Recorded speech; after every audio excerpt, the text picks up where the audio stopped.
Bonsoir Jean Yegendon, merci de me recevoir chez toi.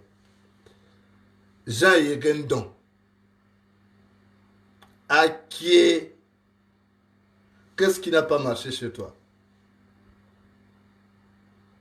Aneya, qu'est-ce qui n'a pas marché chez toi, Jean Yegendon? On vient de m'envoyer le communiqué final du Conseil des ministres, tenu par le zombie Ali Bongo. Et concernant les mesures individuelles, j'ai vu que tu as été nommé au commissaire à la présidence de la République. Akie et Yegendon, qu'est-ce qui n'a pas marché chez toi?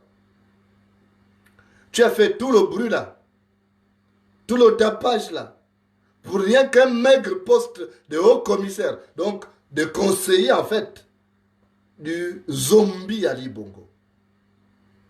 Po. Jean Yegendon.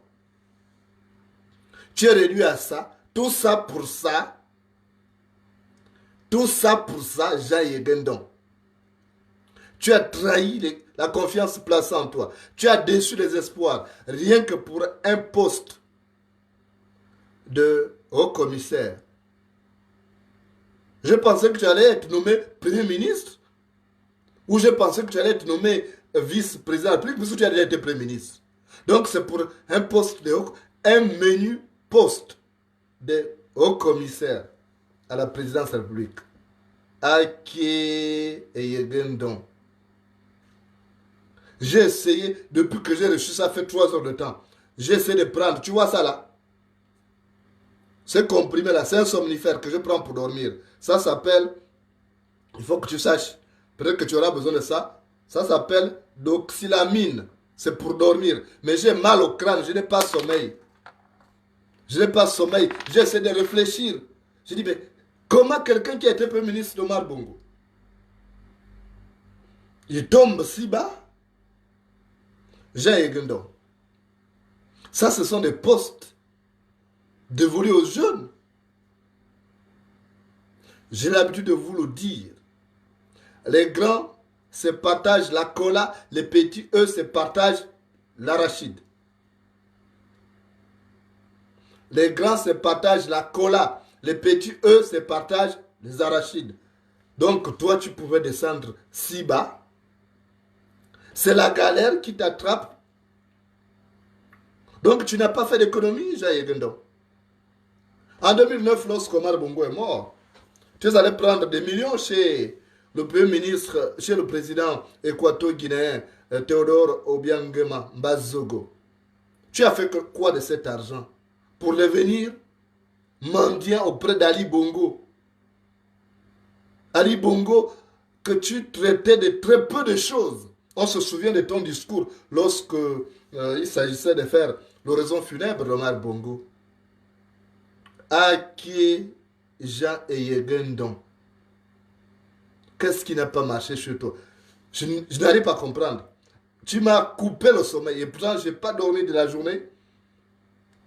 Dès que j'ai vu ça, le sommeil a disparu. J'ai honte à l'œil gauche.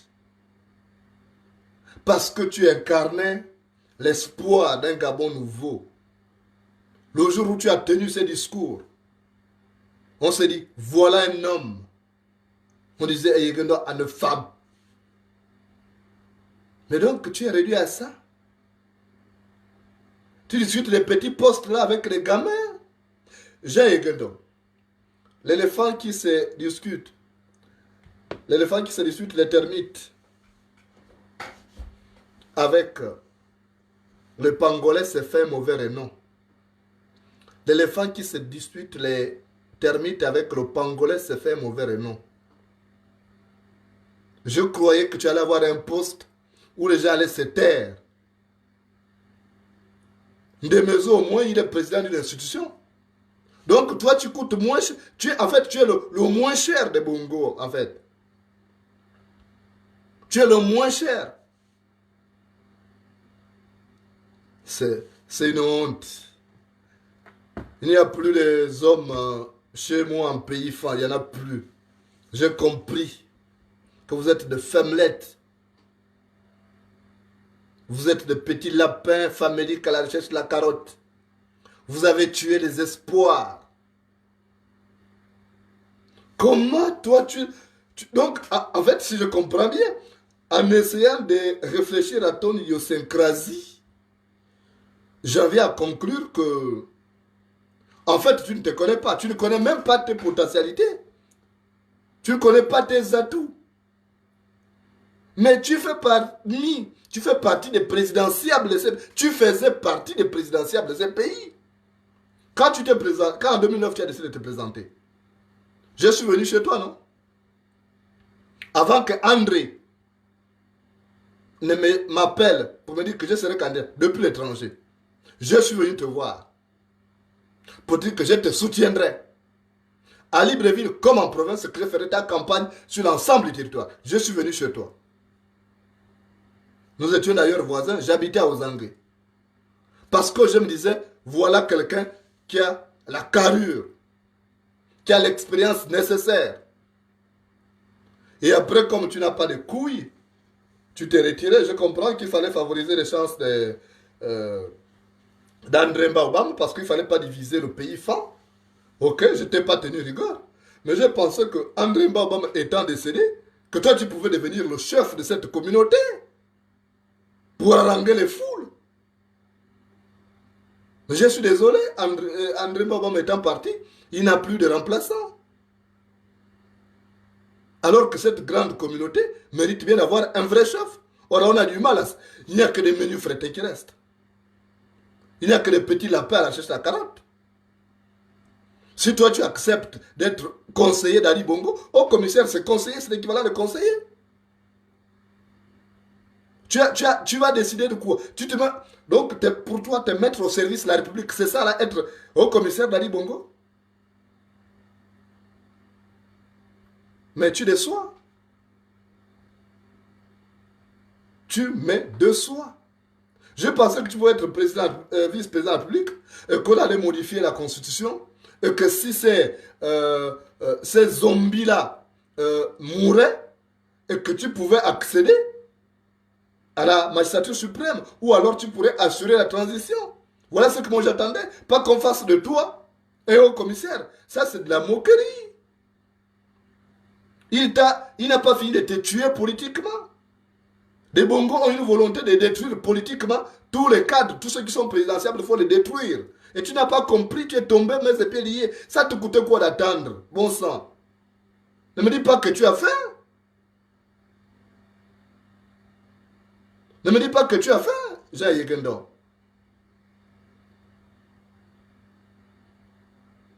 Mais ce n'est pas possible. Donc notre Gabon, finalement, on ne doit plus compter sur votre génération. On ne doit plus compter sur votre génération. On doit vous dégager d'une chicanode. Et puis, on doit renouveler la classe politique. Parce que vous n'êtes que des petits lapins à la chiche à carotte. Même nous qui n'avons jamais été aux affaires, nous tenons. Nous mangeons. Quand on a faim, on reste là. On ne va pas boyer sur le toit pour dire qu'on se met au service de la République. Non. Tu ne te poses pas de questions. Comment moi, Mourende, qui n'a jamais été au PDG, qui n'a jamais gouverné, qui n'a jamais... Mais je suis en exil depuis 7 ans. C'est plus difficile de vivre en exil que de vivre au pays. Parce qu'au pays, on peut avoir un parent qui t'amène. Toi, tu as des parents.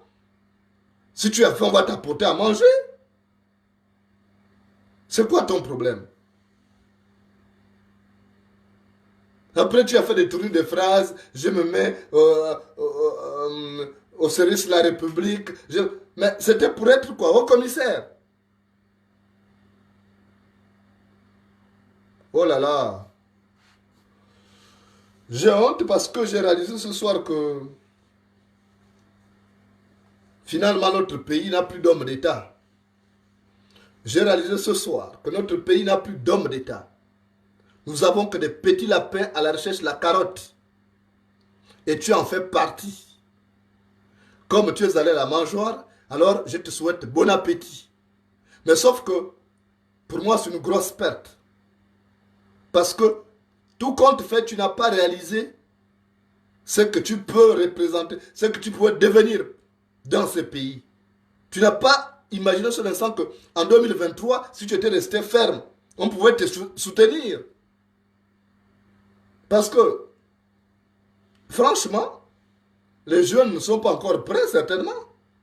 Mais on pouvait encore dire, bon, on prend un ancien, on le met, le temps de préparer des jeunes. Mais vous tous, vous êtes compromis. Vous êtes tous compromis, mais c'est une honte. Vous ne pensez pas à ces pays qui souffrent. Vous ne pensez pas à ces Gabonais qui ont été sacrifiés au quartier général de Jean-Ping. Les Gabonais que vous avez amenés à l'abattoir. Parce que tu fais partie de ceux-là qui ont amené les Gabonais. Beaucoup de gens t'ont suivi. Quand tu es allé à côté de Jean-Ping, beaucoup de gens, beaucoup de tes sympathisants sont venus, ils t'ont suivi. Et beaucoup sont morts. Donc vous ne pensez même pas à la mémoire de ces gens. Vous ne pensez pas à nous qui sommes en exil et qui ne pourront pas prendre le chemin de retour tant qu'Ali Bongo sera là. Vous ne pensez qu'à vos ventres. J'ai honte, Jean Yegenda. J'ai honte. Parce que tu faisais partie des gens que j'ai respecté beaucoup. Pour preuve, je ne t'ai jamais vraiment attaqué. Mais j'ai honte, tu m'as déçu. J'avais cru en toi en 2009. J'ai pensé que ce n'était que partie remise, André n'étant plus de ce monde, et que tu pouvais prendre la tête de cette résistance-là. Mais tu as manqué de résilience. C'est dommage. C'est dommage. Ça signifie que tu ne connais même pas ta valeur. C'est ça l'inconvénient. Quand on ne connaît pas ce qu'on vaut, on se va à vil prix. Quand on ne connaît pas ce qu'on vaut, on se va à vil prix, quitte à mourir comme un pauvre type. Parce que là, tu t'es gaspillé. Tu auras encore quel honneur? Quel est le Gabonais qui va... Il n'y a que les petits lapins affamés comme toi-même qui vont te suivre dans ces postes, dans ce cabinet que tu vas faire. Mais les vrais Gabonais qui sont aujourd'hui tournés résolument vers l'avenir ne vont pas te suivre. Moi, je ne peux plus te suivre. Je n'ai plus l'estime que j'avais pour toi. C'est une honte. Ça suffit que tu ne connais pas ta valeur. Et c'est ça l'inconvénient. C'est pourquoi il faut connaître d'abord ta valeur. Se connaître soi-même, c'est la meilleure des connaissances. Donc tu ne connaissais même pas qui tu étais. Et c'est dommage. C'est dommage quand même. Parce que quand on connaît ce qu'on vaut, en fait, on ne fait pas ce genre de bêtises. Quand on est un nègre, on ne vole pas avec les moineaux. Je suis désolé. Moi, je préfère mourir que de voler avec les moineaux si je sais que je suis un aigle. Or là, tu es un aigle qui a décidé de voler avec les moineaux. Et tant pis pour toi. C'est vraiment dommage parce que vraiment tu as déçu. Jusque-là, on a pensé, on s'est dit, bon, peut-être qu'il pourrait être président d'une grande institution qui peut avoir une influence sur le changement demain. On s'est dit ça à un moment donné. On s'est retenu. Mais si c'est pour ça, là, c'est une honte. Donc vous êtes pareil, comme le PDG, en fait, c'est une sorte de secte. Quand on y a été, on a toujours envie d'y retourner. Je comprends finalement, on ne doit pas faire confiance à ces anciens PDGistes. Vous êtes tous pareils. Vous êtes des sorciers politiques. Vous poussez les gens dans l'abîme et après vous les lâchez. Vous nous avez donné cette force-là de persévérer, de cogner seulement sur Ali Bongo. Et maintenant, aujourd'hui, vous nous laissez. Mais ça, j'avais compris que parce que tu ne connais pas ta valeur.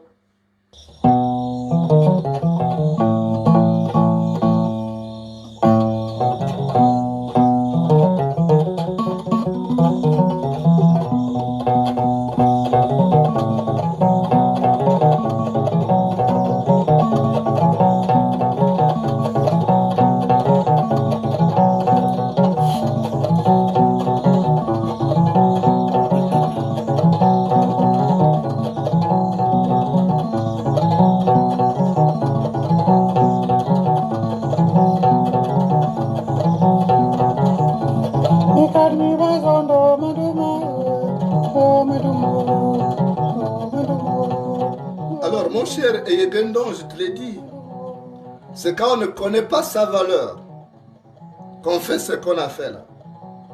Je vais te raconter une histoire que m'avait raconté mon grand-père au clair de lune au village, autour du feu. Il m'avait dit que dans un village, il y avait un homme. Cet homme aimait arpenter les forêts environnantes parce que c'était un grand chasseur.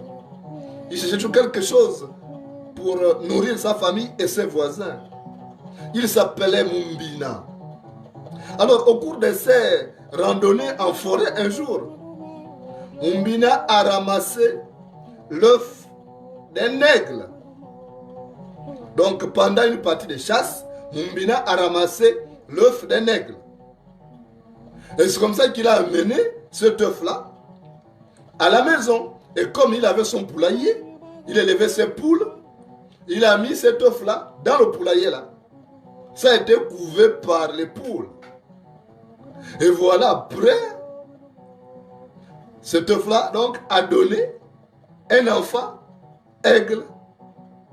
Un aiglon, si tu veux bien. Et c'est le petit de l'aigle-là qui va grandir. Le petit a commencé à grandir avec les poussins qui étaient là. Et il a pensé qu'il était un poussin.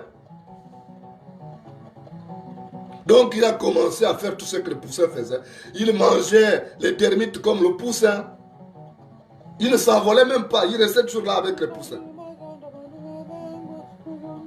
Et un jour, il était déjà vieux. Puisqu'il ne voulait pas aller plus loin. Et un jour, pendant qu'il était là, il a vu un gros oiseau passer. Et il a demandé donc aux autres, aux poussins qui étaient là, il a dit, mais ça c'est quel oiseau ça? Les poussins lui ont dit, mais c'est l'aigle, le roi des oiseaux. Il a dit, ah bon, oui, c'est l'aigle, le roi des oiseaux. Mais il oubliait que lui-même, il était parmi les rois des oiseaux. Donc il est resté là. Et il a admiré l'autre, sans savoir que lui aussi, il était un aigle. Il a dit, ah, mais il est magnifique. Oh, mais il est géant, il est gigantesque. Sans savoir que lui-même était un aigle. Et comme il ne savait pas qu'il était un aigle, il est resté là, il a vieilli, et il est mort là. Et on l'a enterré comme un vulgaire oiseau. Il n'a pas bénéficié des obsèques grandioses que méritait le roi des oiseaux. Mumbina est allé le jeter. Il a dit, bon, on ne mange pas ça. Il a vieilli, peut-être qu'il est mort d'une maladie. On n'a même pas fait des obsèques. Donc on est allé, Mumbina est allé le jeter. Il a fait la proie des fourmis. Parce que de son vivant, l'oiseau se nourrit des fourmis. Mais quand il est mort, les fourmis se nourrissent de l'oiseau.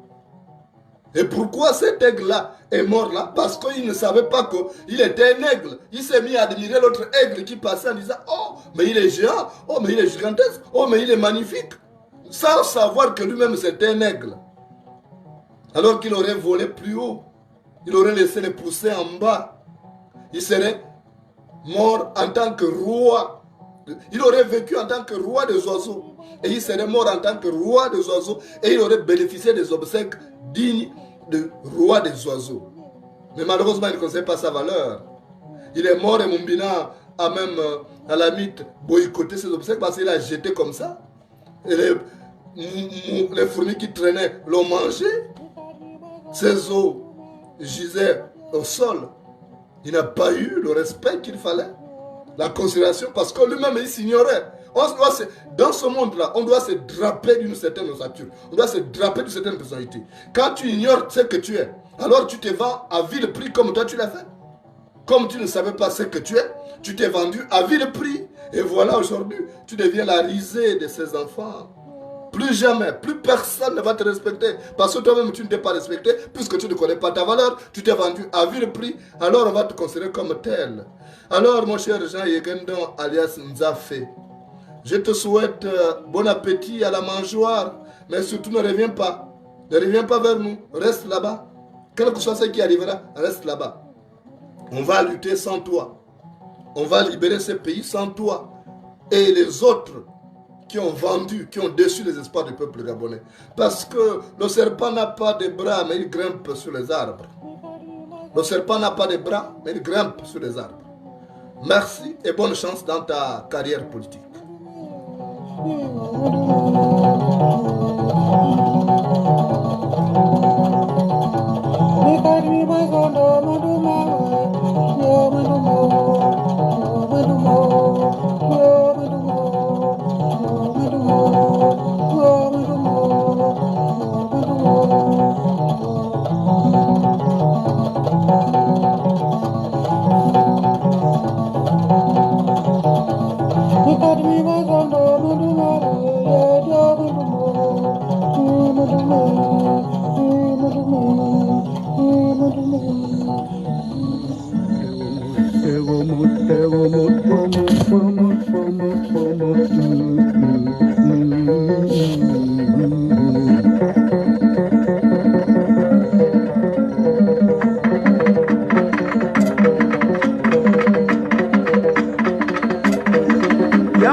Yeah.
kundie nangao, kundie nangao, kundie nangao, kundie nangao,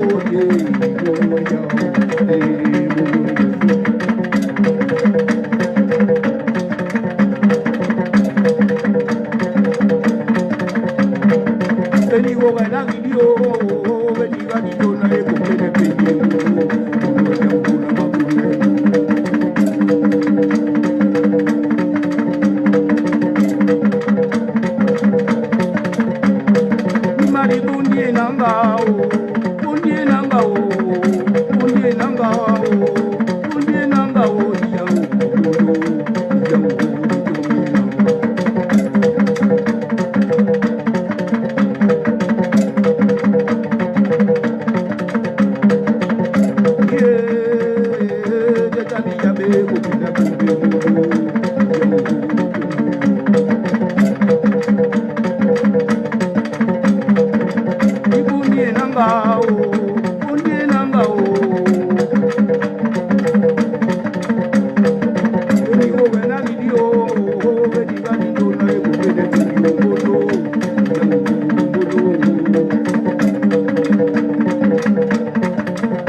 kundie nangao, kundie nangao, kundie nangao.